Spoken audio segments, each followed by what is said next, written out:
Bonjour Florent, sur Rock en scène 2014, je suis avec Yvan pour Plan France, l'association. Pouvez-vous nous présenter Plan France? Oui, alors Plan France, c'est une organisation non gouvernementale qui appartient au réseau Plan International. Donc notre association intervient dans 50 pays en développement et on s'occupe essentiellement de protection et d'éducation des enfants en situation de vulnérabilité. Une thématique sur le droit des filles, l'éducation des filles. Oui, complètement. C'est une thématique très importante puisqu'on constate dans les pays où nous travaillons qu'il y a énormément de discrimination et dès le plus jeune âge qui s'exerce sur les femmes et donc sur les filles quand ce sont des enfants. Et donc Plan a à ce sujet pas mal de travail, fait pas mal de travail pour essayer de réduire ces discriminations et de sensibiliser les gens à l'importance de l'éducation des filles en particulier, qui est un très fort levier de développement et de sortie de la pauvreté. Comment avez-vous justement basé ce plan de communication autour des filles? Alors la campagne a commencé il y a 7 ans maintenant chez Plan International, donc c'est une campagne de grande envergure qui va encore se poursuivre pendant 3 ans. Elle a eu une phase qu'on appelle un peu silencieuse où on a travaillé beaucoup en plaidoyer, en sensibilisation des pouvoirs publics et des organisations internationales. Et on a obtenu en 2012 la journée internationale des filles, qui est une journée officielle reconnue par l'ONU. Donc ça a été une première victoire de Plan dans son plaidoyer, de faire reconnaître la nécessité de sensibiliser partout dans le monde aux droits des filles. Et depuis donc 2012, la campagne est beaucoup plus active. On a des objectifs assez ambitieux puisqu'on souhaite amener 4 millions de filles dans le monde sur les bancs de l'école, ce qui est souvent malheureusement pas le cas. Il y a 65 millions de filles dans le monde qui n'ont pas accès à l'éducation, primaire ou secondaire. Et donc, Plan a cet objectif de ramener 4 millions de filles à l'école. Donc, ça nécessite beaucoup de mobilisation, des fonds. Donc, il y a de la collecte de fonds qui est organisée dans 70 pays pour le faire. Voilà. Et des projets sur le terrain pour amener des filles à l'école. Toujours des plans structurels d'une dizaine d'années pour pouvoir amener le sujet et le travailler concrètement? Oui, alors c'est un travail de longue haleine. Faire changer les mentalités sur les discriminations que subissent les filles et les femmes, ça prend beaucoup de temps. Et c'est vrai que dans tous les sujets où on intervient, notre vision, c'est vraiment que les enfants doivent participer pour que quand ils deviennent adultes, ils pérennisent les changements qui ont été instaurés. Donc c'est des interventions qui peuvent durer 10-15 ans dans certaines zones, avant qu'on se déplace dans les pays où on travaille, sur des zones encore non travaillées, avec beaucoup de pauvreté. Et comment agissez-vous avec le réseau Plan International? Alors cette campagne Plan Because I Am a Girl, qui s'appelle au niveau international Because I Am a Girl, c'est une campagne coordonnée avec notre siège de Londres. On a beaucoup d'échanges avec nos collègues des différents pays. Et donc justement sur cet objectif de ramener 4 millions de filles à l'école, qui nécessite des moyens financiers, etc., pour sensibiliser l'opinion publique et essayer d'obtenir des bailleurs internationaux, des financements, on demande aux gens de lever la main pour soutenir l'éducation des filles. On a déjà plus de 1 800 000 personnes qui l'ont fait dans le monde. Et on le fait d'ailleurs aujourd'hui à Rock en scène depuis 2 jours. Les gens passent et viennent lever la main sur le stand et ça vient contribuer à cet objectif global. Nous en France, on a déjà 20 000 personnes qui ont levé la main. Je crois que dans le réseau international, c'est au Bangladesh qu'on a eu le plus de mains levées. Il y a 200 000 personnes qui ont levé la main pour l'éducation des filles au Bangladesh. On est assez fiers de ça d'ailleurs que les gens se mobilisent dans nos pays d'intervention avec beaucoup plus de force. Et puis ce sont des pays bien sûr plus grands que les nôtres, donc ça facilite peut-être les choses. Et l'éducation des filles? Oui, alors il y a plein d'effets bénéfiques à l'éducation. D'abord l'éducation, quand on est à l'école, on est protégé. On ne se rend pas très bien compte, mais dans les pays où on intervient, l'école c'est un milieu protégé, donc c'est un milieu où les enfants vont pouvoir se développer, prendre de l'assurance, confiance en eux, alors que s'ils sont chez eux ou dans la rue, il y a beaucoup plus vite des risques pour eux qui interviennent. Donc l'éducation, d'abord l'école protège les enfants et ensuite par l'éducation, les filles acquièrent une plus grande autonomie et sont plus capables de faire leurs choix. Nous, chez Plan, notre plaidoyer est pour dire qu'il faut au moins 9 ans d'éducation de qualité et d'éducation gratuite, parce que quand on est pauvre, on n'a pas accès à l'école malheureusement.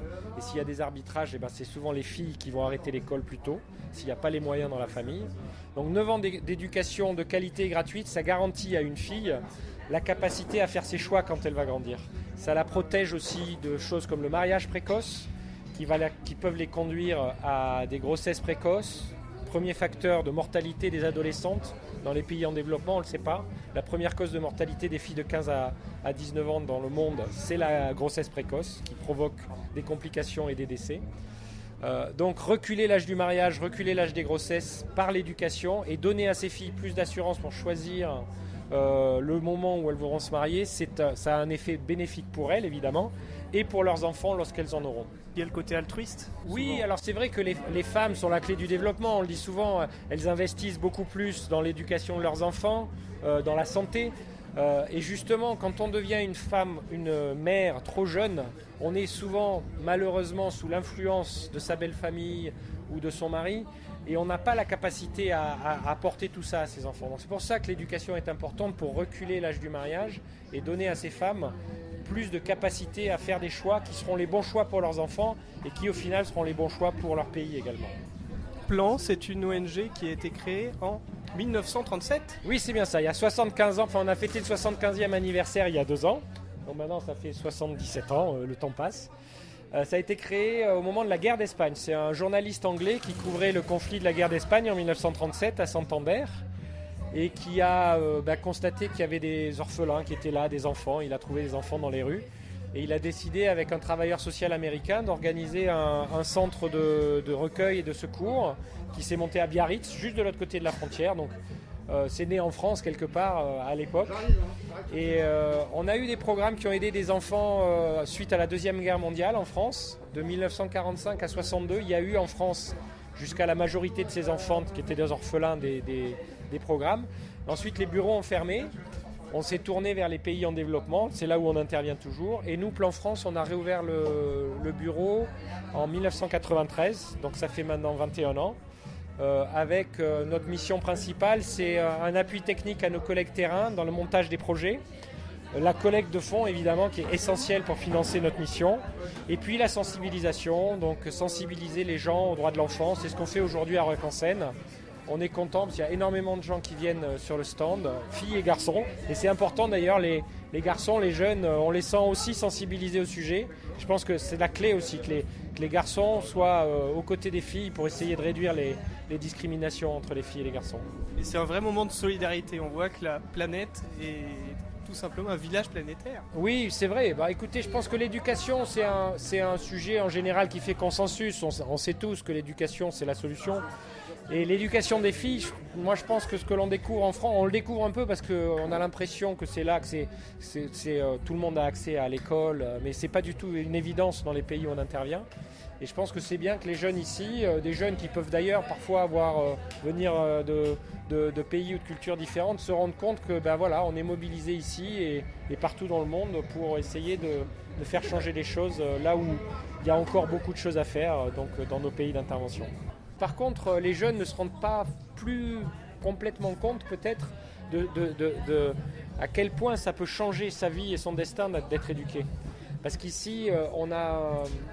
C'est vrai aussi, mais on a quand même un encadrement. On peut aller à l'école facilement sans se rendre compte que c'est une école gratuite. Une école quand même de qualité, même s'il peut y avoir des difficultés, ça reste une école de qualité. Dans les pays où nous intervenons, parfois vous pouvez avoir des classes avec 200 élèves. On ne se rend pas bien compte ici de ce que c'est d'imaginer une classe où il y a 200 élèves, il n'y a même pas assez de bancs pour asseoir tous les enfants. Et comme il n'y a pas suffisamment d'infrastructures et pas suffisamment de professeurs, c'est des demi-écoles, c'est-à-dire que certains enfants vont à l'école le matin, d'autres vont à l'école l'après-midi. Certains enfants viennent à l'école sans avoir rien mangé et quand on n'a rien dans le ventre, on a du mal à se concentrer, donc on a du mal à apprendre. Donc on fait face à des défis qu'ici on n'imagine même plus. Alors oui, quand on dit l'école est un luxe, par rapport à certains endroits qui sont moins dotés en infrastructures et en système d'éducation, en professeurs, etc., oui, on a une vraie chance en France. Mais je ne crois pas que ce soit un luxe, c'est un investissement et il faut vraiment voir la chance que l'on a en s'éduquant de pouvoir transformer son futur. Nous, on le voit sur le terrain et j'espère que les jeunes ici comprendront et comprennent que c'est important pour eux-mêmes de s'éduquer et puis qu'ils ont la chance ici quand même de pouvoir obtenir cette éducation. Pour pouvoir le développer ailleurs. Oui, aussi bien sûr. Donc je pense que quand on travaille comme nous dans le secteur associatif, On a besoin de personnel de plus en plus qualifié. Par exemple, dans les associations, il y a les bénévoles qui sont extrêmement importants. Plan, il y a à peu près 80 000 bénévoles sur le terrain qui travaillent dans les communautés, dans les endroits où on intervient. On a à peu près 6 000 salariés sur le terrain. Et c'est vrai qu'on a besoin de plus en plus de compétences dans les organisations, dans les associations. Et là aussi, il faut avoir des diplômes pour le faire. Et donc l'école ici peut permettre de travailler pour la solidarité par la suite. Et voilà, donc je crois que oui, on peut le dire, solidaire, c'est aussi à l'école que ça se passe. Merci beaucoup pour cette interview. Merci, je vous en prie.